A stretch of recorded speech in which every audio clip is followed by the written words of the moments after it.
All right, music fans, welcome back. Harmless Dave here, talking about real music in real time for a few real people out here, just like you and just like me. So, again, I'm going to be talking about Heart and how they seem like they're embarrassed or ashamed of their 80s success. And I don't know. There are bands that tend to do this. Chicago is another band that tends to distance themselves from their 80s success. What's ironic is both of those bands hired Ron Nevison as a producer at one point. And Ron just revitalized, especially Heart. Chicago had David Foster first, and then they switched over to Ron Nevison. But anyway, before I talk about that, here's Bad Sister. If you like Heart, you might want to check this band out. They're from Germany. You're not going to hear them on American radio stations. By the way, they are a real band. They play real concerts and they're real people. There's no AI. This album is called Where Will You Go? And I'm pretty sure they've come out with another album. So I'm not keeping up with Bad Sister, unfortunately. I'll have to go listen to their new album. This is courtesy of Pride and Joy Music. So not the typical escape music or frontiers. Pride and Joy is another pretty good record label. They put out maybe 3 or 4 good releases out of 10, and you have to really listen to this stuff. But this hit me pretty hard when I heard it, and I'm like, hey, this is a good band. So check out Bad Sister just for the album cover, right?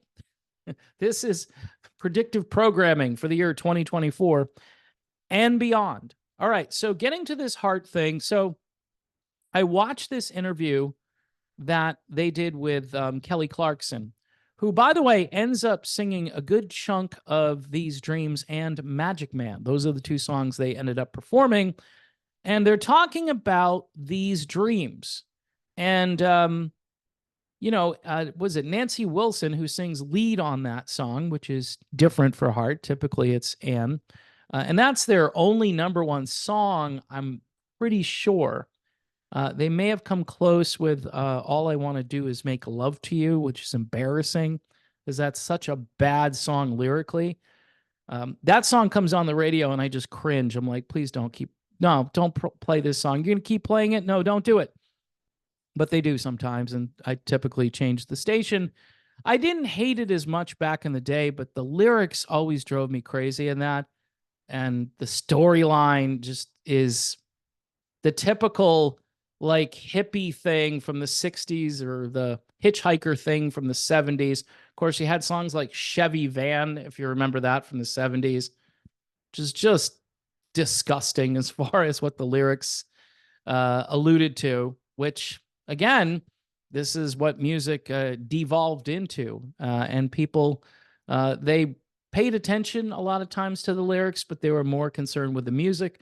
I think that's more of a guy thing. The guys just are hung up on what it sounds like, and the women have memorized the song after like one listen. So it's just, and guys are still today trying to figure out lyrics from certain songs, and they mumble the lyrics because they don't know them. They might know the chorus, but they don't know any of the other, verses in the song. So it's just a guy thing. Anyway, so they play These Dreams, and yes, Kelly Clarkson gets a huge vocal part. But prior to playing the song, Nancy Wilson talks about how you were required to get songwriters in the 80s to help you. And that may or may not be true, but keep in mind, Heart was coming off this album called Private Audition, which came out in 1982. And it bombed. It absolutely bombed. There was one single called Cities Burning, which could be one of Heart's all-time worst songs. And I'm pretty sure the ladies were writing their own material. And image-wise, they weren't really making the transition from the 70s to the 80s. Again, it's 82. It might be time to, grab the hairspray and get busy with your image. And the thing is, Anne and Nancy really didn't like that. But if you look at some of their videos, I mean, the ladies look spectacular in these videos from the 80s, although some people would say it's plastic and cheesy and fake. And who wants to see big hair and glamorous looks when you can wear a flannel shirt or you can look as though you just rolled out of bed, which came later in the 90s. That was what the 90s was pretty much all about. I liked the 80s. Okay. There was definitely some overindulgence, some excess, but the 80s, for the most part, were pretty good. But Private Audition really bombed. So, they're probably saying, look, Capitol Records ends up signing them because they were dropped by Epic. And so Capitol is like, yeah, if you want to go forward with us, you're going to need some songs. And so they got some great songs. And I don't think there's anything wrong with that. Chicago had the same issue. And again, David Foster writing songs, and later on, they got a lot of outside help. Chicago 19, all of those songs that were on the radio from Chicago 19 were Diane Warren songs. And Diane Warren is a genius as far as I'm concerned. If she writes you a song, you record it and you do your best singing and playing, because you're probably going to have a big hit song. But I get it. This goes all the way back to like the Monkees and how bands want control. They don't want outside help or outside writers. They want to prove to the world that they can do it themselves. Heart had done that during the 70s, but the 80s were a bit of a struggle for them. They were still writing songs themselves, but they were getting a lot of great outside help. So, it's a mixed bag for Nancy Wilson, who then talks about how great Bernie Taupin is, even though she's alluding that, you had to have outside songwriters in the 80s, and that may not have been ideal, but the song goes to number one. Nancy Wilson gets lead vocals. By the way, Ann Wilson, during this little interview, is upset because she says, hey, I wanted that song. And they knew it was going to be a big hit. And sometimes when a songwriter gets you a song and you play it and you say to yourselves, okay, we can turn that into a big hit. And that's exactly what happened with These Dreams. But that Heart album, that self-titled album from the 80s, some could argue and should argue, between Ron Nevison's production, between the great songwriting, that could be their best album ever, even though they seem to be wanting to run away from the 80s. And so many bands today who, changed their persona during the 80s. Again, I think of Chicago. Do they play anything where Bill Champlin or Jason Scheff appeared these days? I don't think so, unless they're doing a medley of songs or something. They've got nobody really to accurately represent those songs anymore. So it's really sad, but again, they can live off their 70s existence and fans will still show up in droves to see them. Whereas Heart, they've got a problem because they were big in the 70s and the 80s. And so to blow off one of your, best decades, right, which would be the 1980s, is probably a mistake. You should probably just celebrate. Like, again, Chicago should say, hey, yeah, we changed with the times and we brought in some folks because we were shooting blanks. Go listen to Private Audition and you'll understand what I'm talking about. For Chicago, go listen to Chicago 14. There is one good song on Chicago 14 called Thunder and Lightning, but the rest of it is just not good. I mean, maybe you can think it's good. Maybe you can pretend it's good, but compared to what happens on Chicago 16, 17, 18, and 19, I mean, 14 is a dud and Private Audition is a big fat dud. So anyway, it's interesting that the sisters seem to want to, it's not like it's hurting the fans from showing up to Heart shows or whatever, but it's always like, yeah, I'm sorry about the 80s. We had big hits and so forth, and they weren't really our songs.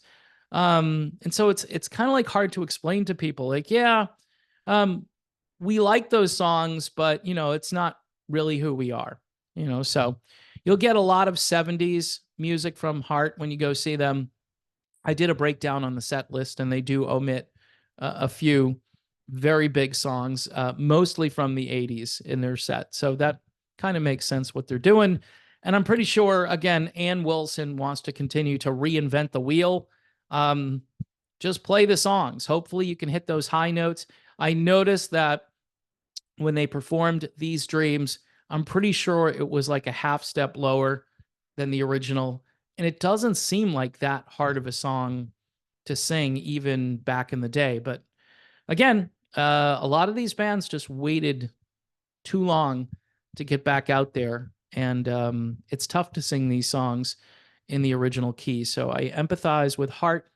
And if you're going to go see Heart, again, I'm recommending definitely go see him, because I'm pretty sure this will probably be the last go round. Because after the tour is over, I'm sure the sisters are probably going to have disagreements about what to do next. And, if they get through the tour, it's a pretty rigorous touring schedule. I'm thinking they're going to want to take a break. And then maybe at that point, they're going to say, you know what, that was good. Thank you. Of course, they're not saying it's a farewell tour, but Nancy Wilson did say in an interview that we may not be able to do this again, or this could be the last time we do this, but it's not billed as a farewell tour. We'll see what happens. If enough money comes in, they could be touring for another 5 years. We just don't know in this industry. I really thought like Lynyrd Skynyrd would be done, but they've rebooted the whole operation. They're even talking about putting some new music out there, which is crazy at this stage. But I don't know, folks. I guess it's good. If you're a fan, it's good, even though there are 0 original members in Lynyrd Skynyrd. Here's a band with 100% original members. Bad Sister. The album's called Where Will You Go? If you like Heart, you might like this. It's kind of like Heart and a little touch of, say, Jefferson Airplane mixed in there, but it's good stuff. And yeah, so thanks for watching. Don't forget to subscribe to the channel. Hit the bell for notifications for new videos. Patreon, YouTube memberships, buy me a coffee. I still need your help because the algorithm, it's like I fight the algorithm every day and I kind of break even. That's what happens. I break even. I never kind of get a little higher up on the scale when it comes to revenue and when it comes to viewership. It's some videos are duds and some videos are scuds. Okay. It's my war analogy there. Scud missile or a dud missile. Either one could happen. So again, thanks for watching. Pray for peace here in America and around the world. And I will see you soon.